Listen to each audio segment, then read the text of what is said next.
ఈరోజు 77వ republic day. నా సందేశం మన తెలుగు 15 కోట్ల మిత్రులకు ఒక సింపుల్ మెసేజ్. రండి, కలిసి పనిచేద్దాం, దేవుని కృపతో దేశాన్ని ముందుకు తీసుకెళ్దాం. 1989లో నేను అమెరికా వెళ్ళినప్పుడు మన జీడిపి చైనా జీడిపి సమానంగా ఉండేది ఆల్మోస్ట్.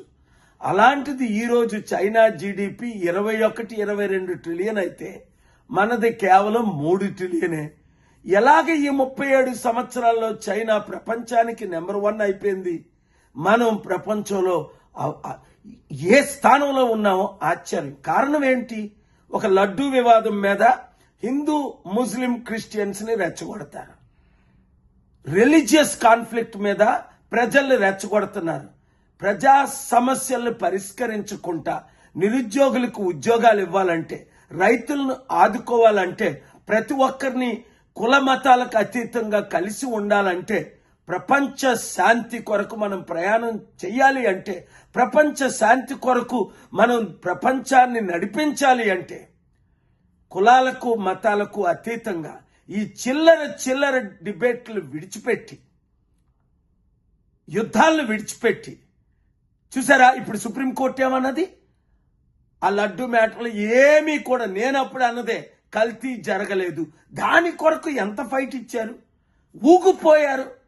ఇది అవసరమా?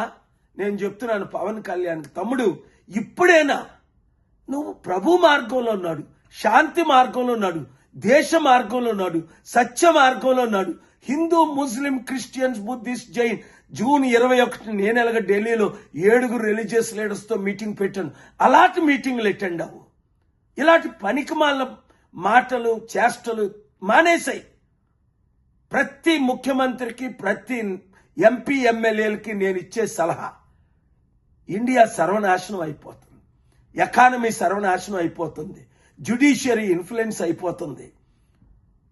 ఎక్కడికి వెళ్తున్నాం? మీడియా భయపడుతున్నారు సత్యాన్ని రిపోర్ట్ చేయడానికి. కనుక ఈ రిపబ్లిక్ డే నేను ఇచ్చిన మెసేజ్ ఏంటంటే, రండి. అందుకే ఫిబ్రవరి 22న ఆదివారం చెన్నై మద్రాసులో YMCA నందనం గ్రౌండ్స్ లో ప్రపంచ శాంతి సభ పెడుతున్నాను. హిందువులు వస్తున్నారు, ముస్లింస్ వస్తున్నారు, క్రిస్టియన్స్ వస్తున్నారు, అన్ని కులాల మతాల ప్రజలు వస్తున్నారు. రండి, కలిసి పనిచేద్దాం, దేశాన్ని ముందుకు తీసుకెళ్దాం, అభివృద్ధి చేద్దాం. చైనా కంటే మనం అతి తెలివైన వారు అని ప్రపంచమే ఒప్పుకుంటుంది. మనకు బెస్ట్ సైంటిస్ట్, డాక్టర్స్, ఇంజనీర్స్ ఉన్నారని.